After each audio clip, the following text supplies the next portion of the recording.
the issue on the SALMs, the issue on bribery, and the issue on assassination and rape threats. To me, Ayun. the two most glaring and the two most undeniable and incontrovertible ground would be the SALMs. Because these were produced by the Anti-Money Laundering Council based Aha. on bank reports. 18 out of 18 po iyan. Ano po? So these are not opinions. These are bank records, and figures don't lie, records don't lie, and they are authenticated through the years. The reason I'm saying although confidential funds is Kaya po yung minority, di ba? Tingnan nyo, mga kababayan. Napaano sila eh. Napa-emergency meeting sila doon sa Senado eh. No, sabi nila, naku, simpleng merienda lang iyan. Simpleng merienda lang ito. Walang ano to. Pero nag-uusap-usap na yan. Naku, yari, paano kapag pumunta tayo dito? Nakakahiya. Siguro iniisip nila, nakakahiya sa madlang Pilipino. Ididepensa natin, pero ang laki-laki. I-acquit natin ang Vice Presidente, pero tingnan mo yung mga ebidensya, nag-uumapaw. Di ba? Kagaya na lang po ng ebidensya, mga bossing. Kanino? Dito sa tao na ito. No? Ayan. Kilala nyo to? Si Burnek. Mga bossing. Ay nako. Manood kayo sa araw-araw na mga live nito o makita nyo yung mga video na ito. Siya yung nagsasabi na ang presidente daw po natin, mga boss chief pamuser, ay naka-freezer na daw ho, mga kababayan. Siya yung nagsasabi na nasa St. Luke daw ang Pangulo at malubha na daw po ang karamdaman. Eh, napadala na pala ng subpoena. Napadala na ng subpoena, mga kababayan. Sabi dito, Panay News. O, ayan, tapos may subpoena sa ilalim. O, Ilongga vlogger, Iloy Burnek.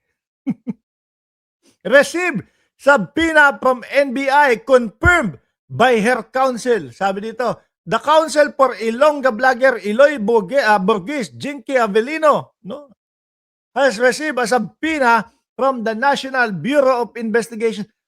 Kaya naman pala may mga pa-Gcash, kaya pala galit na galit kapag ka million daw ang nanonood, tapos yung star daw po ku 48.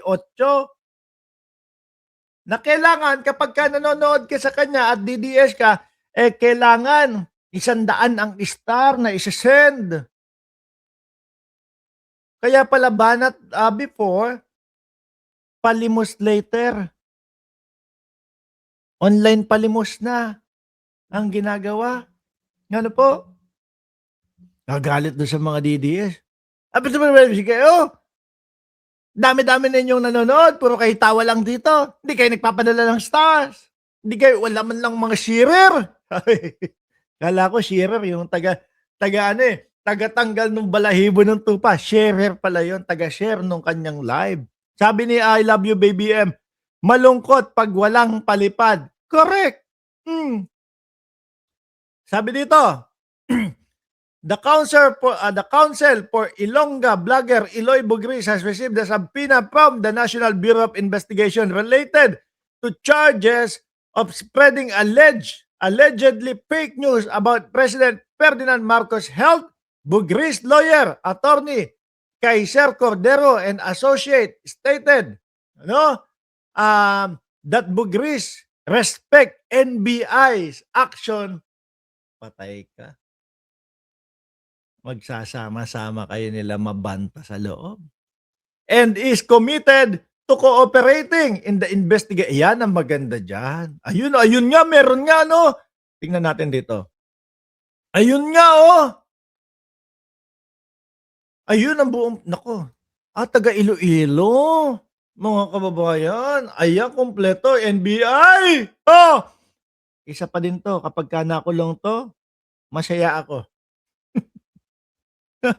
Under and by virtue the authority vested in me, Office of the Cybercrime Division, 4th floor building, Philinvest, then and there to give your evidence in a certain investigation to held at the time and place conducted, the undersigned. Naku po. Ang ibig hubang sabihin nito, mga kababayan, ay uuwi siya para sagutin niya mga yan? kung talagang iginagalang nila yung NBI?